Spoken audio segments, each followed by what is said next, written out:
Despite spending 4 years at Santa Ynez High School, the most influential part of my high school experience has been my work with AYUDA, American Youth Understanding Diabetes Abroad, which is a nonprofit organization that works to improve diabetes management in the Dominican Republic.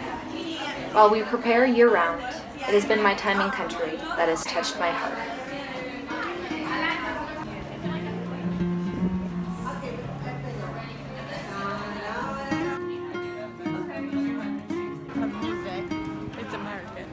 While I could not film inside the hospital, I hope I can convey what I saw.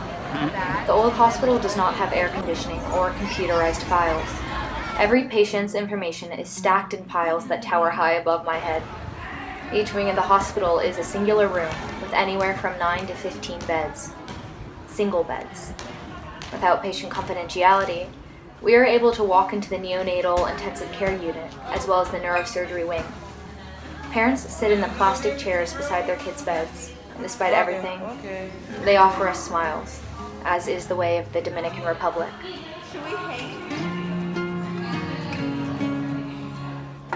In country, we partner with the local diabetes foundation, Aprendo a Vivir, which is the only public institution to teach diabetes management countrywide. In the DR, they don't have the second step diabetes education that we do in the United States.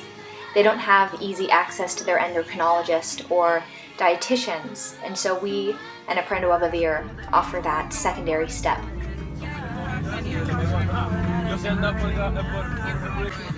Our AYUDA educators supply us with the necessary diabetes information, but it is up to us and Aprendo a Vivir to harness this information and generate creative projects that are educational. Working with children, it is important to teach them to take care of their bodies and manage their condition in a way that sticks with them. Lectures don't work. If we want the kids to listen, we have to intertwine the diabetes knowledge with creative and artistic projects, fun competitive sports, and interactive family games.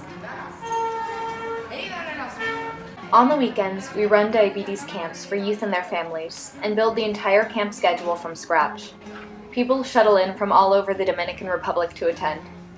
I worked in Grupo Azul, which encompasses ages 8 to 12. Rambunctious and creative, our preteens are at the age where they have to be able to take care of themselves.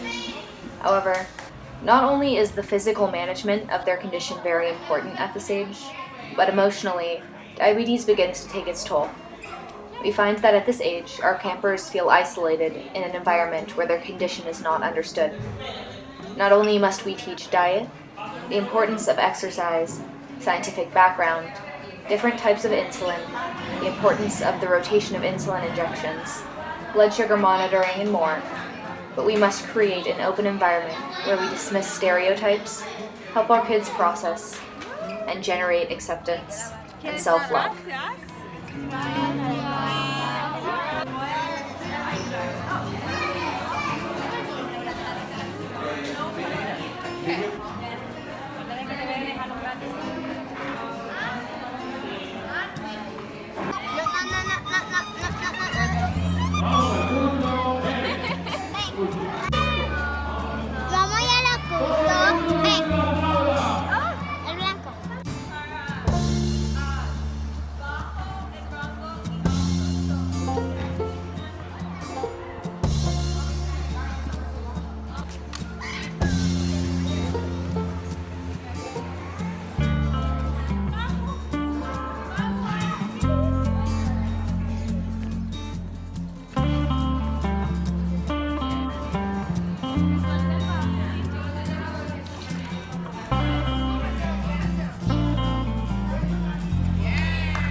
While we run our camps in the capital of Santo Domingo, we also visited clinics in the village style that many Dominicans live.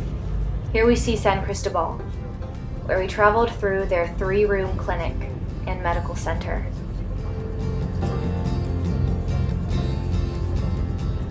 "22-year-old Abuelo is the figurehead of San Cristobal, and he exemplifies the Dominican Republic with his love and positive spirit.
Many members of the Dominican Republic live in homes like this, homes that are inherited from their parents and remain in the family for generations.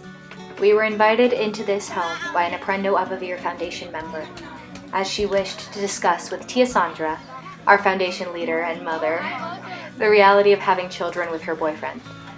Her diabetes knowledge was so limited that she was not sure if they could have children, as they both have diabetes.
I know my job was to go to the Dominican Republic to teach, but I feel I learned so much more than I could have possibly given them. The people of the Dominican Republic are something so special. Their love was endless, their objective selfless, and they live so brightly because they've claimed their purpose. Their singular purpose is to spread joy, and to be happy. The people of the Dominican Republic live moment to moment. They set goals with dedication, but they are so much fuller because they are dedicated to betterment, the betterment of others.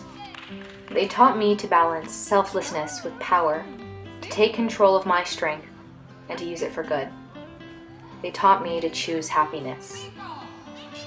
You cannot force the deeper understanding that comes with realizing you are here for your purpose. A purpose that may change and swirl and even disappear. But there's no greater existence than one dedicated to bringing light to dark corners. If everyone could walk the same path I have, I cannot begin to imagine how different our ideals of happiness, priority, and what it means to be great would be.